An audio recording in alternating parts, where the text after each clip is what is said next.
Okay, ultra vires doctrine at constructive notice doctrine. So, na-vlog ko na dati yung ultra vires, pero uulitin ko na lang. At saka itong bago, yung constructive notice doctrine. So, yung ultra vires doctrine is yung ikaw umaksyon o gumawa o trumabaho beyond your your your job description or yung hindi na saklaw ng trabaho mo or wala dun sa memorandum of agreement o memorandum yung sa articles of incorporation mo, wala dun.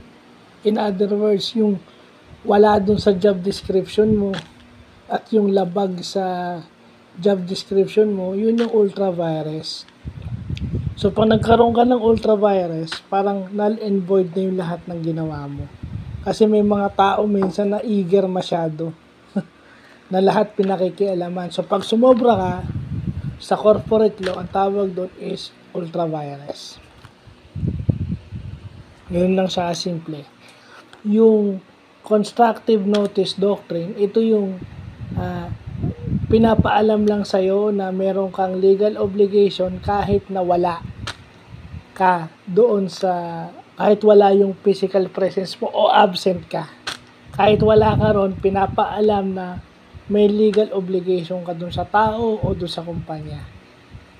Diba? Ang example daw nito is, hindi pwedeng hindi mo alam. Okay? Yung sinasabing ignorance of the law is not an excuse. Yung laging hindi mo alam ang excuse. Yun. Yung nino-notify ka no kasi iniiwasan mo na maserban ka ng mga court legal documents o maiparating sa iyo yung mga legal documents. So pinapaalam lang sa iyo na kahit anong iwas mo for as long na may legal obligations ka, yan. Constructive notice ang tawag dyan. So yun yung magandang natututunan natin.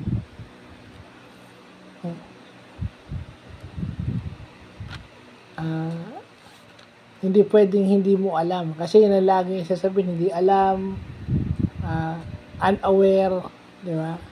Tao niya yun, o yung mga ganyan. Ibang tao, assistant ko yung gumawa nun, hindi ako, yung mga ganyan. Yung mga ganong excuse. So, yun lang yung importanteng natututunan natin, no? Butit nalalaman natin yan.